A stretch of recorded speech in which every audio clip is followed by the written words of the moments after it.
Hi, everyone. Dr. Aieta here. Today, I want to go over a little concept called carbohydrate tolerance. This is a concept that I like to explain to every patient that I see in my practice. Carbohydrate tolerance basically comes down to everyone has a limited capacity to burn or utilize carbohydrates, starches, and sugar in their diet. And when they exceed that tolerance, they go beyond what their body can burn or utilize. It can cause a multitude of different problems. It can cause weight gain. It can cause an elevation in blood sugar, lead to prediabetes, heart disease. It can cause mismanagement as far as blood sugar goes. Sleep-wake cycles can be disrupted. So every patient out there, every person, every human out there has their own individualized carbohydrate tolerance. So we're going to talk about some of the things that we can do to improve their carbohydrate tolerance. How do we identify it? And what makes one person have a better ability to burn or utilize carbs over the next person? So when we talk about carbohydrates in the diet, there's three things that kind of dictate your body's ability to utilize them on a daily basis. One of them is our genetics, okay? Pretty hard time changing the genetics, but we can change how our body expresses our genetics. And so if we have a family history of diabetes, heart disease, obesity, and so forth, we're going to have a little bit of harder time burning or utilizing carbohydrates. Number two is your metabolism, okay? So if your metabolism is on the slow side, you're going to have a harder time burning carbohydrates as a fuel source. What regulates our metabolism are a multitude of different hormones in the body, our male and female hormones, the adrenal hormones, and lastly, the thyroid hormones, which we'll probably talk about more later on in this discussion. And the last thing that can really have an impact on our body's ability to burn carbohydrates as a fuel is our activity level. Are we moving around a lot? Are we a couch potato? Are we having a desk job? Are we working construction? This will kind of give us an idea of the person's ability to burn carbohydrates. So let's get into some of the things that I do with every patient in my practice to uncover their carbohydrate tolerance. So say a new patient comes into my office. The first thing I ask them is what they're eating on a daily basis, breakfast, lunch, and dinner. And they will go through their random day of, a typical breakfast, typical lunch, typical dinner. I also ask them a little bit about their family history and obviously what their activity level is. Then I send them away and I tell them to pick 2 days during the week and 1 day on the weekend to write down everything that they're eating, breakfast, lunch, and dinner, snacks. And at the end of each day, I want them to go back and look at all the foods that they're eating and determine the amount of carbohydrates that they're consuming on a daily basis. So for example, if they have a banana for breakfast, okay, a banana is 30 grams of carbohydrates. They write it down.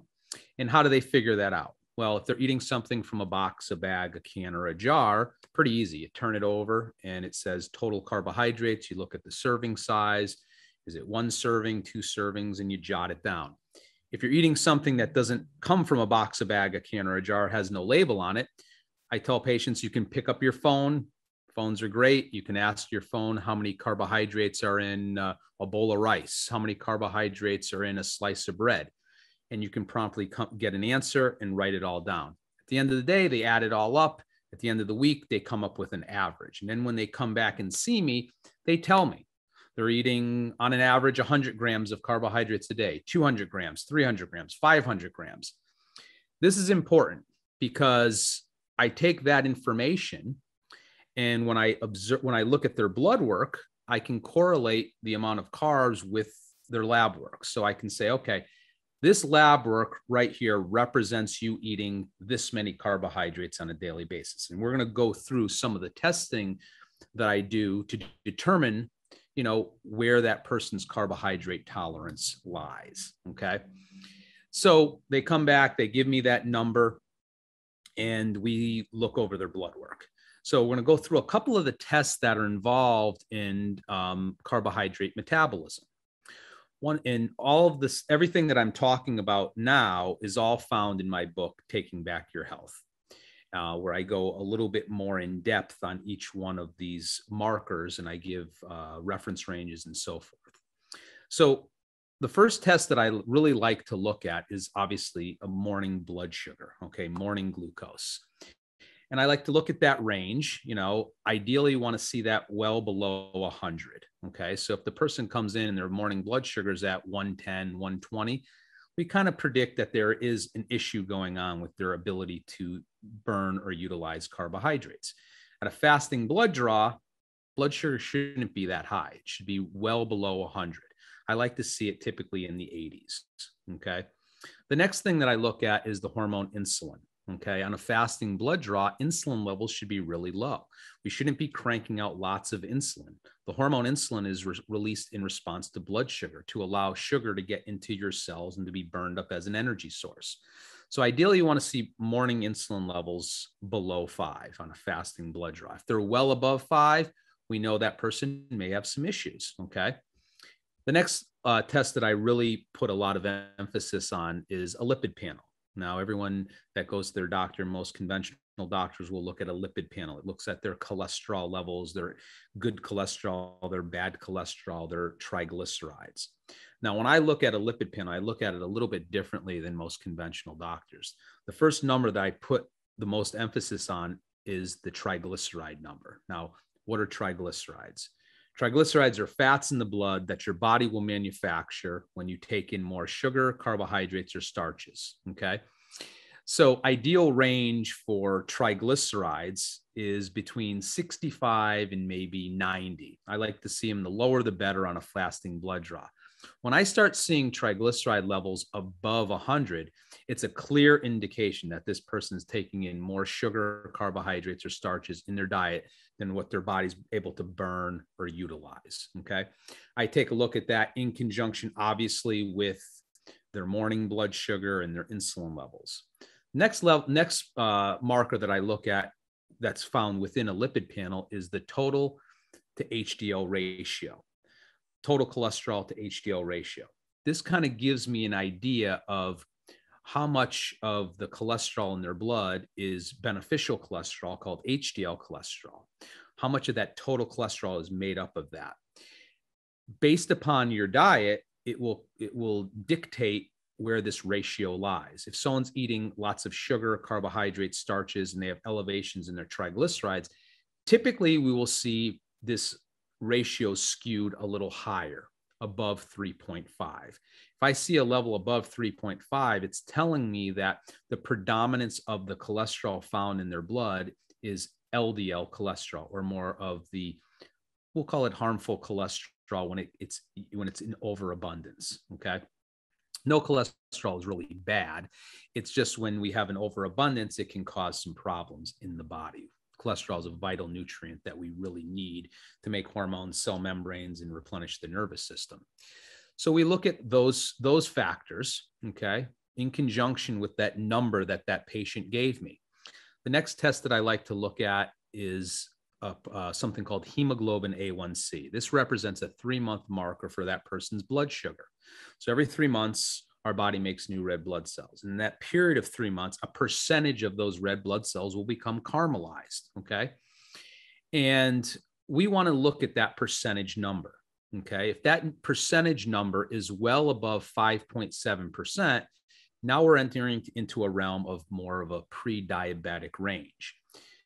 So armed with all this information, as well as the patient's carbohydrate intake, I can go about and tell them where I would like them to shoot for carbohydrates on a daily basis. I typically will give them a range, okay? So it's also based upon that patient's needs. Is the patient overweight? Do they need to lose weight? Are their triglyceride levels extremely high? Do they have high blood sugar? Based upon those numbers and based upon their needs, we will come up with a range. I may say, let's try to shoot for a range of 50 to 75. Let's say the levels don't look too bad. Okay, we can go between 75 and 100. Let's say the person's eating 500 grams of carbohydrates. They have elevations in all these markers. I'm not going to put them down to 50 to 75 right off the bat. I may step them down gradually. I say For the first week, let's shoot for 400 grams.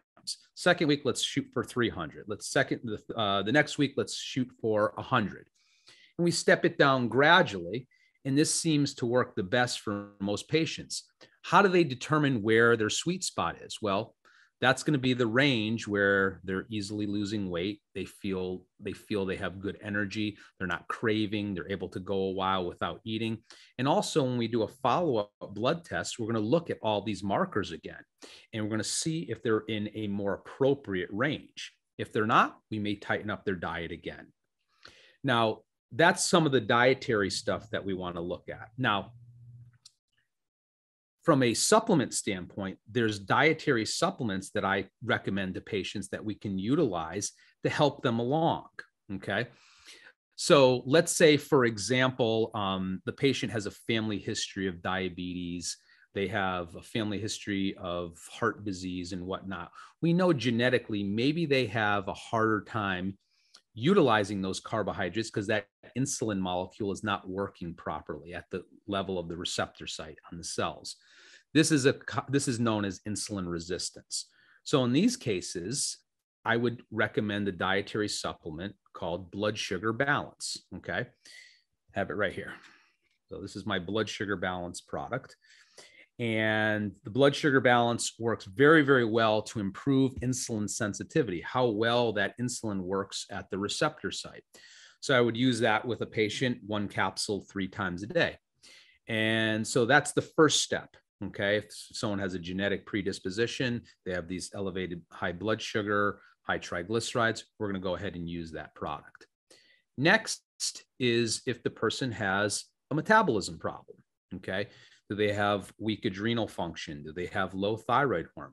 Okay, so I have a product that we would use with those types of individuals. And the name of the product is called Thyroadrenal Support Complex. Okay. So the thyroadrenal support complex contains specific nutrients and herbs that will enhance the metabolism, kind of kick up the furnace, okay? Tell your cells to start utilizing and burning carbohydrates a little bit quicker instead of letting them hang around and subsequently getting sent to the liver and getting transformed into those triglycerides, which ultimately get stored as body fat. So those are 2 products that I use quite frequently in my practice to mitigate someone's carbohydrate tolerance, to kind of improve it, okay? Now, a lot of times when patients are placed on a diet and they're told to restrict carbohydrates, if someone's really eating lots of carbohydrates, 300, 400 grams of carbohydrates a day, it's kind of a shock to it can be a shock to their system as you start stepping them down. They may go through withdrawals of sugar. They may go through cravings, okay? That's where I bring in some other products that help me along, that help the patient kind of get through that hard time. After the first couple weeks or so, the person gets more acclimated. Now, the first product that I really love to use is a product called Carbohydrate Crave Control, okay? Comes in a powder. Okay. And the carbohydrate crave control is basically just an amino acid called glutamine. Okay. Now, glutamine is an amino acid, which is the building block of protein, one specific amino acid. And the body actually can utilize glutamine as an energy source, similar to how it would use glucose, but without the big highs and lows. So a lot of times what I'll do in the early stages of getting a person to transition away from their body relying on sugar, carbohydrates, and starches as its primary fuel, we'll take some of this glutamine, we'll add it to a water bottle, a couple scoops into this, 12-ounce water bottle. And I tell them to drink maybe a third of that bottle between breakfast and lunch. This will sustain their fuel levels. We won't say blood sugar levels because this isn't going to raise their blood sugar. It's just going to provide them with an alternative fuel to kind of get through that spurt between breakfast and lunch. Then between lunch and dinner, I may have them drink another third of the bottle, and then following dinner, another third of the bottle, drink the rest of it. This has been extremely helpful for many of my patients in my practice, by providing them with an alternative fuel source so that they're not craving sugar and carbohydrates in between meals. as they're gradually stepping down. It also provides them with good, useful energy. Okay. So if their body's relying on carbohydrates and we're not giving it to them, and that's all their body knows how to burn, their body hasn't adapted yet to burn dietary fat and body fat, the carbohydrate crave control can be fantastic. Finally, there's one more product that I'll use in my practice with patients, and it's called Keto Boost capsules. Okay. Keto Boost caps. What these are exogenous ketone salts. So what are ketones? So ketones are energy units produced that are liberated by our fat cells when we restrict carbohydrates in our diet. Now, we've all heard of the ketogenic diet or Atkins style diet. A little bit more restrictive. You have to really bring your carbohydrates down low before your body starts liberating these energy units from your fat cells. And not everyone needs to go into a state of ketosis, but there are some patients out there that really have a poor metabolism. They have a strong family history of diabetes, and they really don't do well with too many carbohydrates. These people, I push their level of intake of carbohydrates quite low. But in the meantime, as we try to get them there, they may go through some rough patches where they're kind of running out of fuel, they're craving. So in conjunction or in lieu of the carbohydrate crave control, we'll use these Keto Boost capsules. We take them in between meals, same time that we would take the carbohydrate crave control. It provides almost an instantaneous boost of energy and fuel for that patient to kind of get through the morning, get through the afternoon. Over time, as their body adapts to a lower carbohydrate lifestyle, they won't need these products. Okay. So just to reiterate, every patient that comes into my practice, I try to determine their individualized carbohydrate tolerance. We do this through looking at how many carbohydrates they're currently intaking in their diet. And we look at that number in conjunction with a lot of lab values. Okay. And we come up with a range for them. Okay. Is it 50 to 100? Is it less than 50? What is this person's needs? On top of doing the dietary modifications, then we would go and add in some dietary supplements as I deem necessary, looking at the rest of that person's blood work and also their needs. Okay. So those are some of the products that we use. That's the dietary stuff. So thank you for listening. I hope this was informative. And if you want to learn a little bit more about all of this, definitely check out my book. It's on my website at draieta.com/ebook. And it's my ebook it's called Taking Back Your Health Through Individualized Wellness-Based Naturopathic Medicine. Thank you.